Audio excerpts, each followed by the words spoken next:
Welcome to the Health from the Source podcast, where we're dedicated to educating people about health, ancestral nose-to-tail nutrition, regenerative agriculture, and the interplay between environment, health, and sustainability. Welcome to part 2 of our 6-part series. On the last episode, we talked to myself. Chris interviewed me, a bit of my background, and we learned a bit about ancestral health and how that ties into the bigger picture. And at the end, we kind of mentioned a little bit about regenerative agriculture. So today we're going to dive in. I'm going to interview Chris, who is the owner of Provenir, where all of our sourcing comes for vital origin. And we're going to learn a little bit about regenerative farming, how farming really ties into the bigger sustainability picture and how it helps improve not only animal welfare, but also environmental perspectives of improving soil and everything else. So I'll let Chris kind of dive into that. But welcome, Chris. Why don't you kick us off with a bit of your background and how you became a farmer in the first place? Because you've got quite a diverse background, as you said, starting with science and then moving into that. So please share with us. So I came out of uni and with a science degree and ended up in at that stage, a little company called CSL, which over the almost 20 years that I was there grew into the world's largest biopharmaceutical company at the moment, all came out of Australia. And that was a wonderful job. Learned a lot about science, learned a lot about the scientific methodology, which I've always been very interested in. But after 20 years and definitely sick and tired of the corporate lifestyle, I became referred to myself as a corporate refugee, and went back to my little 110-acre farm in southern Victoria, and decided that I wanted to become a farmer. We'd already had the farm for 15 years, and I was like, right, this is it. I want to return back to nature. I want to get my hands dirty. I had grown to love cattle and observed a lot around their behavior and so forth, and was just really fascinated about the farming process. And over the sort of 10 years when we first bought the farm, had very much been instructed by family and friends in the traditional method of farming. So that was very much, you've got a couple of weeds in your paddock. What you got to do is you got to get a sprayer, spray the whole thing out with something that's going to kill everything, a little compound called glyphosate. Roundup, for those that don't know. And so you'd spend $7,000 of that. And then you would go and buy a monoculture grass, such as a rye or something. You would plow all of that into the soil, turning over the soil when you were doing, because obviously the top of the soil was no good and all the good stuff was on the bottom of the soil. So you want to flip the whole thing over and get all the good soil on top. Run it all through, and then sure enough, all the weeds would pop up again. So then you had to put on another spray selectively from there, and then you would get the cattle in to eat down the grass. And because it was an annual, obviously you didn't want any more weeds to come up. So once the pasture had been eaten, you would just spray it out again and leave it dormant for about 6 months. And from a scientific point of view, I was like, this isn't really making a lot of sense. And from a financial perspective, particularly on 110 acres, which many farmers would be sitting there laughing, particularly up in Queensland, they'd say that's the front paddock. So it's still very small, but it is kind of large in Victoria.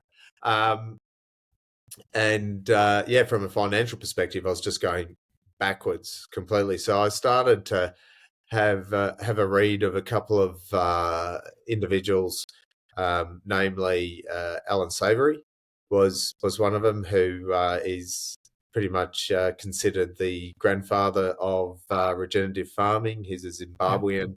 And made some really key observations about the interactions of herbivores with grasslands. And then I read quite a bit of an American called Joel Salatin, which he's almost the rock star of regenerative farming. Everywhere he goes, he pulls a very large crowd. I've met him a couple of times. And he's incredibly practical as well. So he talks about living with nature, not fighting against nature, which to me made imminent sense, because when it comes down to it, one human versus nature, there's always going to be a winner. Yeah.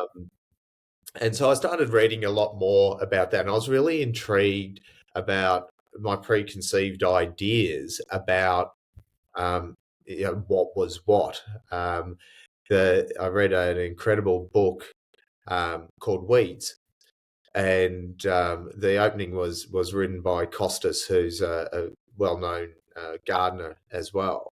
And the forward has always stayed with me as well, because he said, "Who defines what a weed is?" Good And question. good question. And why do we hate weeds? Because we're told. Yep. You know, we're told that's a weed, and therefore that weed is bad. Yep. The one of the weeds that people spray out is amaranth, which is a natural food from the Greeks back 2,500 years ago, and is the second highest nutritional fodder plant for cattle. And yet, because it's not rye, wheat, or whatever it is, everyone was spraying it out. And it's like, it is the best food for the cattle. Like, if I could get a paddock full of this weed, I'd be happy, because it made sense. It was a wonderful fodder for the cattle. So I started to develop more of that. And, just from a soul perspective, I just felt that I was doing a lot better farming than what I had done before. And the really cool part is, you let nature do all the work. Yeah. Because nature's going to do it anyway. And it's interesting, right? Because there's a few narratives in the space where there's still an argument. I'm interested from the cost perspective. There's still people making the argument that regenerative farming is too expensive, which is funny, because it seems, when you allow the system to do its thing and you allow the ecosystems to manage themselves, then it should save you a fair bit. So where do you think that narrative comes from? I think the narrative comes from when you're in a high input traditional farming system. There's been many examples where people have gone, I'm going regenerative farming. They don't do any more inputs or fertilizers or pesticides, herbicides, all the rest of it. And what happens is there's a vacuum of infestation, of crickets, of weeds, of all of these things. And that's a natural part of the cycle, because weeds are the early adopters. So weeds will grow in the most distressed soils. And their function basically is to open up that soil, put the nutrients back into there, and grasses will outcompete weeds every single time. And so on my farm, I haven't had any inputs. I haven't reseeded. I haven't sprayed out. I haven't done herbicides. I have just rotationally grazed for the last 15 years. And what does that mean for people who are not familiar necessarily with that term? Because it's an important part of regenerative agriculture. If you could explain to people what that means. Yeah, good point. So rotational grazing is this concept that Alan Savory discovered in the first place. And this was his farm backed onto the Serengeti. And what he observed is that he had his cattle that backed onto the Serengeti Reserve, and the ground was dead flat, hardly could grow any grass. And he would look over the fence, and there in the Serengeti was tall, lush grass everywhere. And he started to say, well, what's the difference? Because it's basically a fence line between mine and theirs. Now, theirs had wildebeest, they had elephants, they had a lot of large herbivores that came through. But what he noticed was they came through for very short periods of time, and they ate all the grass down to about half its growth height. And then they would move on to another area. And so this high disturbance for a short period of time is really beneficial to grasses, and the churning of the heavy herbivores of soil disturbance in there. And they generally come through when it's after a rain. So there's been lots of grass, because they follow the grass around. So wherever the grass is good, that's where they'll go.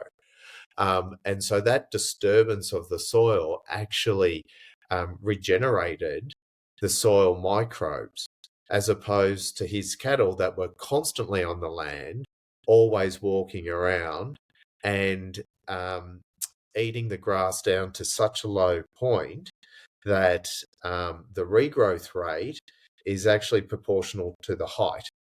So that's MLA, or Meat Livestock Australia, have got a lot of information on this, is that if the grass is above, and it depends on the grass, but roughly 7 centimetres, the growth rate to 15 centimetres is a tenth of the time if the grass is only 2 centimetres. So that first growth is really, really slow. Interesting. I didn't know that. But the second part of the growth is higher. And the root depth is directly proportional to the height of the grass. So what regenerative farming really is focused on is, as opposed to sustainable farming, is sustainable farming sustains the farm. So it keeps the status quo, which is great if you've got a wonderful farm. But if you've got a screwed farm, you're just sustaining a screwed farm. Right. So regenerative farming is actually about regenerating and improving the land in the process. So regenerative farmers are actually focused more on the soil and the ecosystem, and the herbivores, whether that's sheep or cattle, goats, are just a tool to actually improving the land. Yeah. And I think this is something that people don't realize. Again, a lot of the narrative is very surface level, like meat bad, eliminate cattle. And they don't go into the nuance, because often a lot of people have never been on a farm. They don't understand ecosystems. They don't understand how biology functions. And so they don't know the importance of the soil, of the microbes in the soil, of how, specific keystone species like herbivores and ruminants play a role, and how the natural grazing all plays a major factor into, as you said, regenerating the land. And there's even some amazing examples now of areas, and this is happening a lot in the States at the moment, where there's a lot of desertification of a lot of areas, because they basically just completely destroyed the area through monocropping and not good land management. So they've completely destroyed the topsoil. There's no more nutrients. All the grasses have very shallow roots, so the water runs right out. And there's all these issues, and people don't consider that a lot of the foods we're trying to shift to now that require a lot of these mass industrialized monocrops are completely destroying the soil. And without ruminants grazing and pasturing on that land, how do we regenerate the soil, especially if you don't want to use synthetic fertilizers, because now we're running out of phosphorus, and we're running out of some of these compounds which we need to make fertilizer, which are also, from a sustainability and an environmental perspective, like the industrial processing of those products are pretty bad, when all you could do is put some ruminants and some herbivores to go on that land and just go eat some of the grass, poop on it, put some nitrogen back in, and there you go. So I find it difficult. And that's the really cool thing about regenerative farming, is you let nature do the work. Exactly. You just work within the nature's cycles, and it's not a magic wand. So everyone goes, I tried regenerative farming for 3 years and it didn't work. Well, were you in drought? Were you in flood? There's all these environmental overlays that always happen in any farm or environment. But what it is you set the basis of returning back to what the natural ecosystem is. Got Because, it. the world wasn't filled of deserts Yeah. In before fact, we started the agricultural revolution. it's one of the interesting things. There's numbers on the amount of bison that used to graze across the Americas, and so the again the narrative of the beef are farting and creating too many greenhouse gases. But actually, if you compare the amount of cattle that we have now compared to the amount of bison that we used to have, it's actually not even close. There used to be millions and millions of bison that were roaming. So it's always interesting to look at how nature naturally had a lot of these ecosystems before, and I like how it ties into our ancestral health talk we were talking about before, right? It's getting back to nature, getting back to our normal ways of being, and looking at how biology functions, and how can we tie in our modern approaches with the science and technology we have now. How do we leverage those things and bring them together to live with nature with the amazing tools that we have today? There is for me, and the study that I've done, and also just my lived history, is there is an undeniable link between humanity, ruminants, and soil health.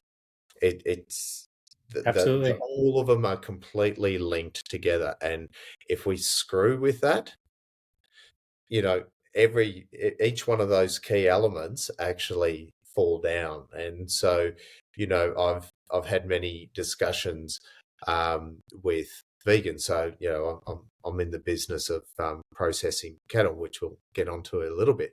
And they're like, we shouldn't kill any animals. And it's like, well, if the ruminants aren't consumed, and then we don't have enough ruminants, the grass is going to die. And if the grasses die, the soil's going to acidify, and the whole thing falls over. There is just a natural balance between carnivores, ruminants, grasses, and soil health. Absolutely. Um, and that's the biggest, I guess, protein cycle, which is what humans are absolutely trapped in, eating protein. Yeah, so that I always found really fascinating. The more that I read, and the fact that I'd studied science and technology for 20 years, and particularly in the biological space, I came to learn that there is far more that we don't know than what we do know, Absolutely.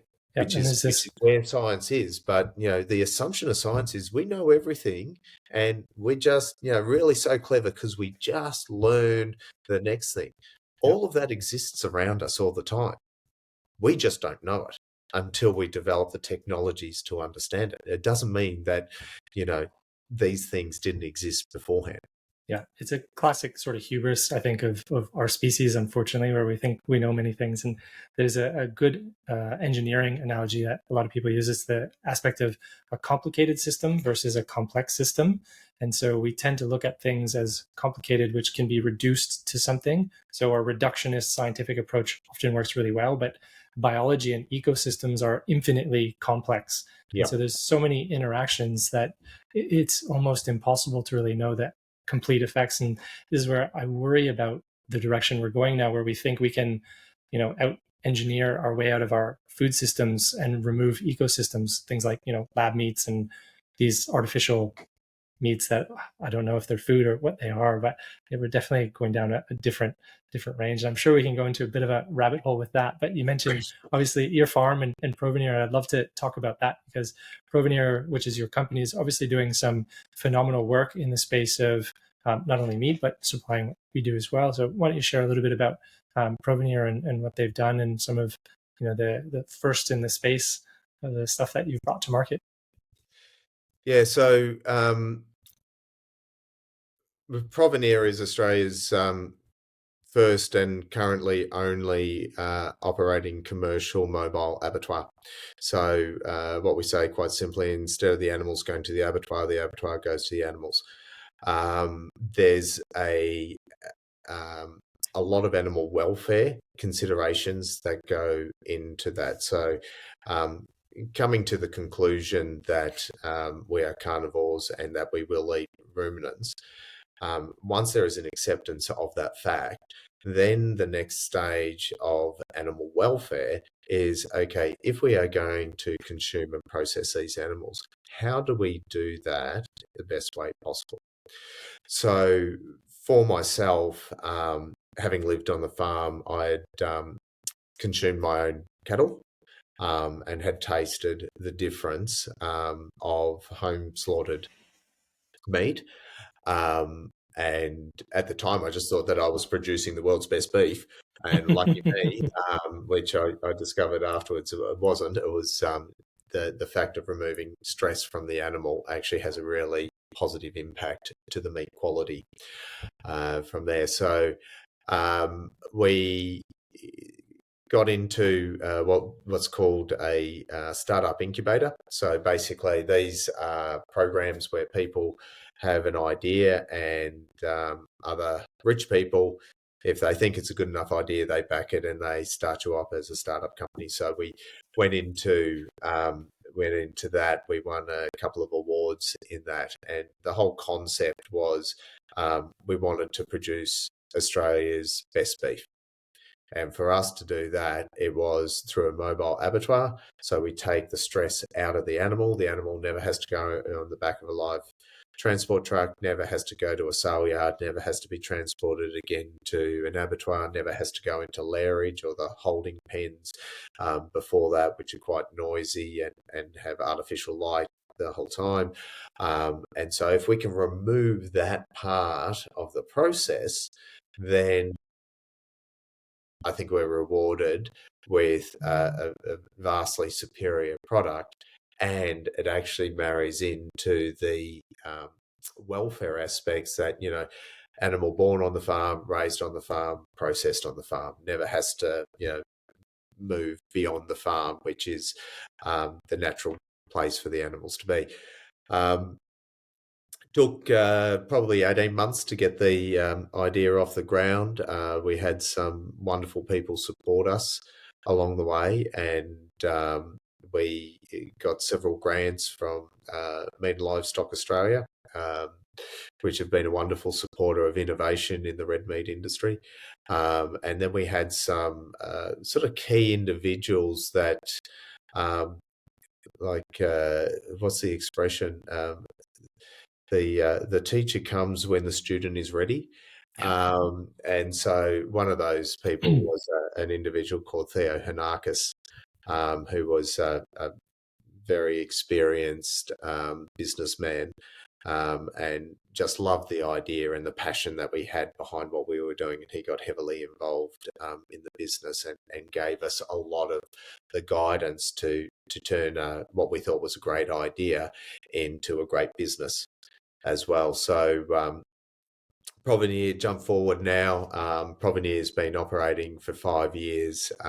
We process on farms across Victoria and New South Wales for the each week of every year, and we process probably around about 1,000, maybe a little bit more head of cattle per annum from there, and then we sell that through various retail options from there. So the story of Provenir was definitely one of struggle and hardship. So when we, as they say, it takes 5 years to be an overnight success. Yeah. So we're probably not too far off from hopefully being an overnight success. And we even had to go to the fact of changing the laws in Victoria to actually operate. So, all the people who backed us and invested with us, a big thank you to those who basically said, yeah, love the idea. Yeah, you just got to go and change the laws. Yeah. You guys go and do Easy. that. You Easy. guys go and do that, and then get into the business of providing an alternative to the red meat supply chain. And we exclusively work with regenerative farmers. So the whole value proposition that we have for our customers is to truly know where their food comes from, which is, the red meat industry is quite an opaque industry. People might say that, I love Cape Grim because it comes from the north of Tasmania. A proportion does, not all of it, not most of it. So we wanted to bring some real traceability into that. So we developed a software that each piece of meat goes out with a little QR code on it, and then consumers can use their phone, scan that, and it'll actually link back to the story of the farm that we've been on. So we process Amazing. on probably 75 different farms so far now. And many of them we have really deep relationships with the farmers because we're basically staying in their farm stay or wherever it is. We know their kids, we know their dogs.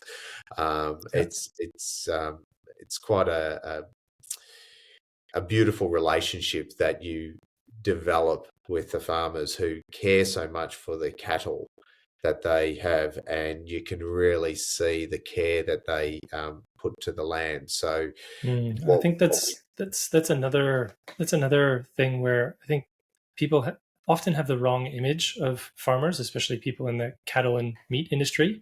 They think that they don't care about their animals and they're just slaughtering them. But often, as you said, when you actually meet these farmers, they take the utmost care of their animals and they really treat them amazingly. And they have fantastic lives, especially in that regenerative source, living on pasture. There's often a bit of, yeah, a strange view from that perspective. So it's nice to hear from someone who spends their time there of how well these animals are treated and taken care of. Yeah, so these farmers, and I would say the vast majority of farmers as well, have a connection with the animals that over years becomes really deep. You talk to them and they'll go, "Oh, that's 52. She's going to be really shy. She'll stand around the back, but she's a great mother, and she'll co-mother 46's child as well because she actually had a bit of mastitis." And this isn't a herd of hundreds of cattle, Mm-hmm. and they will individually know each one, and Yeah. then they'll go, and that's the road bull that actually just jumps over all the fences all the time. Drives me nuts. Yeah, there's much Um, more of a connection to land overall. It's something that, as we moved into cities, we've really lost touch of. We've forgotten where our food comes from. We've forgotten we used to be a part of the land and we're part of the ecosystem. There's a lot of things I feel like we've forgotten now, moving away from being connected to animals and to land. and I think that is something that has evolved. Um, Farmers have always had a strong connection to the land. That's where they get their livelihood from.